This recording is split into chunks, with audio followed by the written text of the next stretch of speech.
Sinuto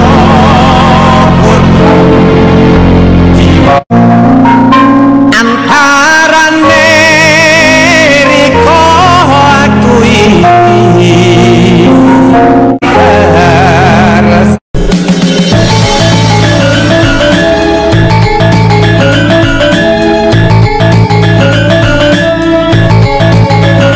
Assalamualaikum warahmatullahi wabarakatuh. Sedulurku nang diai panjenengan berada, selalu kudoakan. Semoga sedulurku selalu sehat walafiat, dijauhkan dari segala macam musibah dan petaka sedulurku. Ini saya hadir di rumahnya beliau pada padepokannya Gus Im Jagat Wingit sedulurku yang berada di Trowulan. Trowulan adalah Kabupaten Jawa Timur sedulurku. Ini bersama sedulur-sedulur Kasepuan Trowulan. Ini Mbah Gono, Mbah Priyo, Mbah Cahyono, pelaku budaya, militan budaya yang berada di wilayah sekitar Trowulan Mojokerto. Sedulurku, ini semua adalah pelaku-pelaku budaya Nusantara yang berada di khususnya daerah Mojokerto Trowulan. Jadi beliau-beliau ini biasanya bertapak tilas mencari prasasti atau pengukuhan prasasti dan juga pelindung suatu budaya. Dewan Adat Mojopahit. Dewan Adat Mojopahit.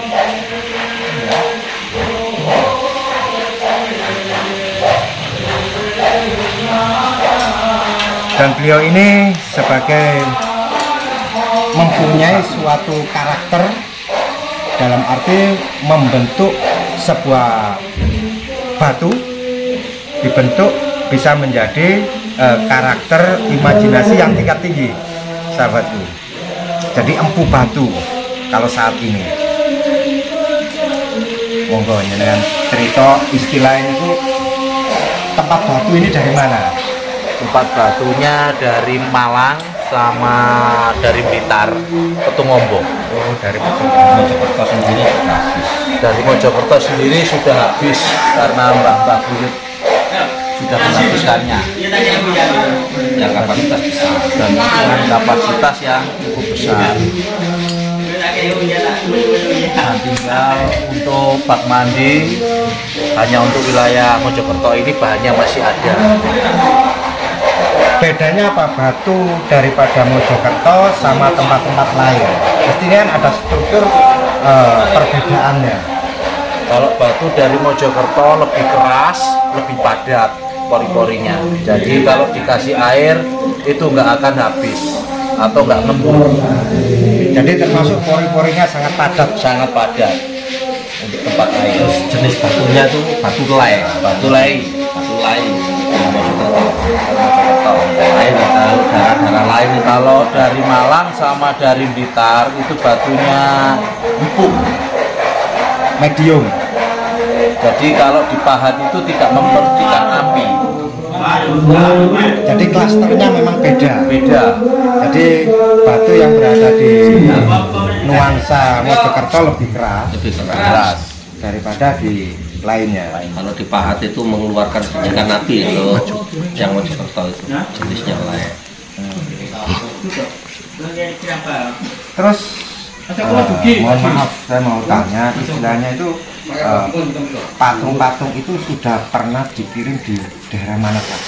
Patung itu sudah ke luar negeri atau ke mancanegara, Jerman, Korea, Thailand, Italia, Jepang, India, Vietnam, Hong Kong, bahkan India juga, Amerika, semuanya itu dari Trowulan sini. Jadi sahabatku, batu Trowulan adalah batu yang sangat membahana sekali. Jarene wong Jawa itu cetar membahana. Jadi mempunyai kelebihan dan keistimewaan tersendiri. Itu batu Trowulan, itu batunya. Belum lagi orangnya. Keling. Jadi keling orang. Artinya kuat.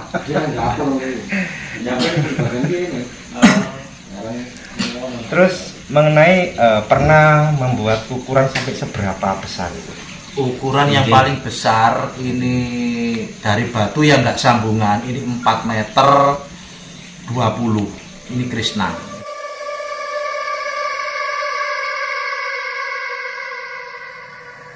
Itu Krishna. Gajah Mada 8 meter. Itu sambungan. Jadi yang Krishna ini Utuh, yang Gajah Mada sambungan. Karena mobilnya nggak muat untuk ngangkut bahan. terlalu besar. Terus mengenai struktur pembuatannya itu satu patung dengan tinggi segitu berapa hari?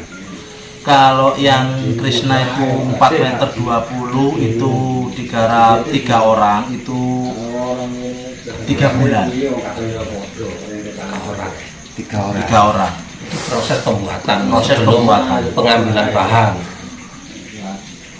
Belum mendatangkan bahan. Kalau mendatangkan bahan besar seperti Krishna itu 3 hari. Pengangkatan dari lokasi ke tempat pemahat itu 3 hari. Jadi memerlukan imajinasi yang tingkat tinggi itu. Iya.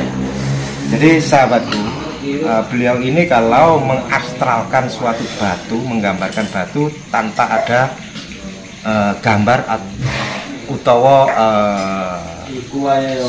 sketsa. Jadi real dia pakai imajinasi beliau sendiri. Jadi pakai coret-coretan pahat langsung.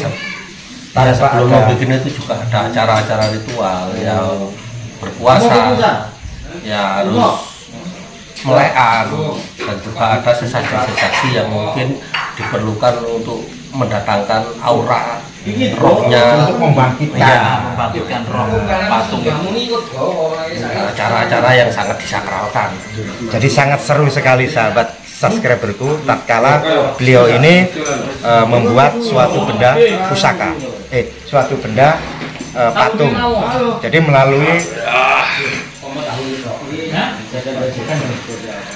melalui tahap-tahapan spiritual yang tingkat tinggi, sedulurku. Jadi tadi kata beliau adalah istilahnya itu obor ramping, Pak. Ya, seperti itu melalui tirakatan yang sesuai dengan kebutuhan apa yang dibentuk. Istilahnya kayak membentuk suatu patung apa tadi? Patung Gajah Mada, Krishna, atau Semar, atau tokoh-tokoh yang sangat ditokohkan itu pun lain dengan prosesinya untuk ritualnya. Seperti apa itu? Tidak sama. Kanjeng Ratu Kidul atau Dewi Pantai Selatan itu paling sulit. Pernah gambar seperti itu? Pernah, itu paling sulit, itu 6 bulan. Jadi pernah gambar Bunda Ratu ternyata. Bukan gambar, memahat patung Bunda Ratu sahabatku. Luar biasa sekali. Jadi padahal untuk seorang pelukis saja astral, pelukis pakai kain kanva ini sudah sangat sulit sekali. Dan beliau ini pakai media batu. Sampai berapa hari? Itu 6 bulan kalau dari Pantai Selatan.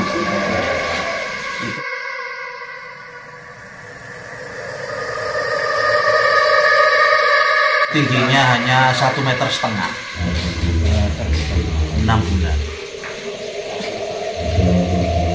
Karena bikinan pertama gagal, 2 sampai 5 kali baru berhasil. Nah, sekaligus jadi. Prosesnya ke 5 kalinya baru jadi. Karena apa? Sesajen atau bumbu rampenya itu ada yang kurang. Jadi batunya pecah. Lain tokoh yang disakralkan untuk digarap patung itu lain sesajinya, rampenya lain, dan cara tirakatnya juga lain. Spiritualnya tidak sama. Kalau ada yang kurang rampenya, nah itu prosesnya itu balik lagi, akan jadi. Pasti ada hambatan. Batu pasti kalau nggak pecah, patung itu pasti pecah atau putus. Oke. kalau yang sakral Pak. Membuatnya sendiri itu pun orang lain kan sulit, apalagi untuk mengarah ke spiritualnya. Soalnya secara tidak langsung yang menggambar ini sudah kontak. Iya, sudah klik sama sudah klik, ya, minta izin dengan goibnya. Walaupun ini secara teknik atau pemahatan ini kan nyata, tapi di situ kan ada rohnya yang harus dimasukkan, auranya biar klik. Di situ kelihatannya itu apa ya, kayak hidup gitu. Makanya kadang-kala kita melihat suatu benda patung itu, tak kala kita lewat itu kadang-kala dia itu melirik kita, kan seperti itu ya. Kadang-kala seakan-akan dia itu melihat kita. Salah satu contoh patungnya Gus Im Gajah Mada Pada di belakang itu, sampai di mana saja.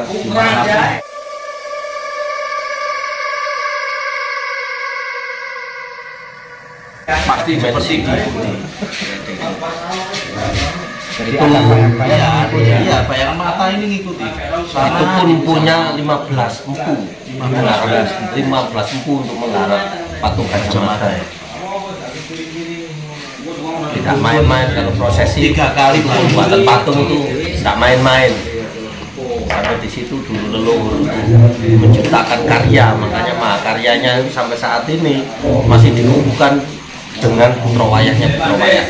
Nah ini kan sebagai sambung watang putra wayah budaya lah, ini harus benar-benar jangan sampai ini hilang, jangan sampai ini tenggelam. Karena apa? Ini mahakarya. Jadi diri sebuah bangsa itu tinggal di budaya ini. Yang ini harus diperjuangkan, pertahankan, diuri-uri. Karena apa? Karena untuk mengarah masa era sekarang yang akan datang itu hanya ditempuh dengan prestasi dan prasasti. Untuk supaya apa?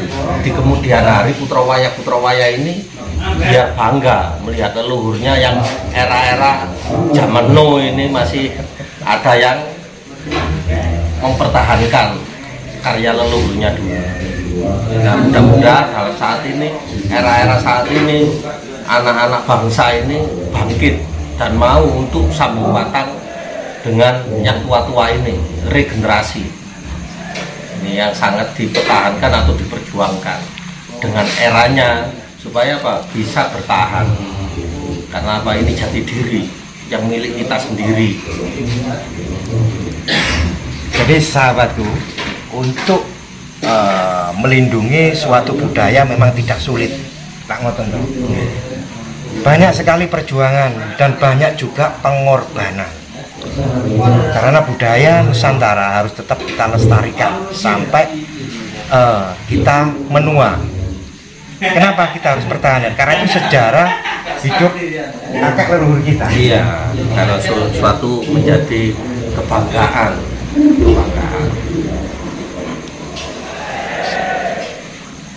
Ya tinggal generasi yang akan datang ini ya mudah-mudahan terpanggil untuk menjadi jiwa-jiwa militan budaya. Supaya apa? Karena di budaya ini harapan yang sepuh-sepuh ini, regenerasi ini cepat nyambung. Makanya pendekatan lewat apapun. Kalau era sekarang ini lewat akademis atau lewat apapun lah, yang penting budaya ini jangan sampai luntur dan tenggelam. Itu harapan yang sepuh-sepuh ini. Jadi sahabat subscriberku, seperti itulah mengenai secuil cerita tentang dinasti prasasti Batu, dalam arti untuk kita sebagai anak budaya tetap melestarikan budaya sedulurku. Siapa lagi yang melestarikan budaya kalau enggak kita anak cucu bangsa, kalau enggak kita anak cucu bumi pertiwi sedulurku. Jangan lupa selalu memohon dan berdoalah sama Allah Subhanahu wa Ta'ala. Sahabatku, hanya Allah mempunyai zat kekuatan, hanya Allah yang mempunyai suatu kewelas asihan. Sementara seperti itu dulu. Salam budaya, salam rahayu. Assalamualaikum warahmatullahi wabarakatuh. Salam.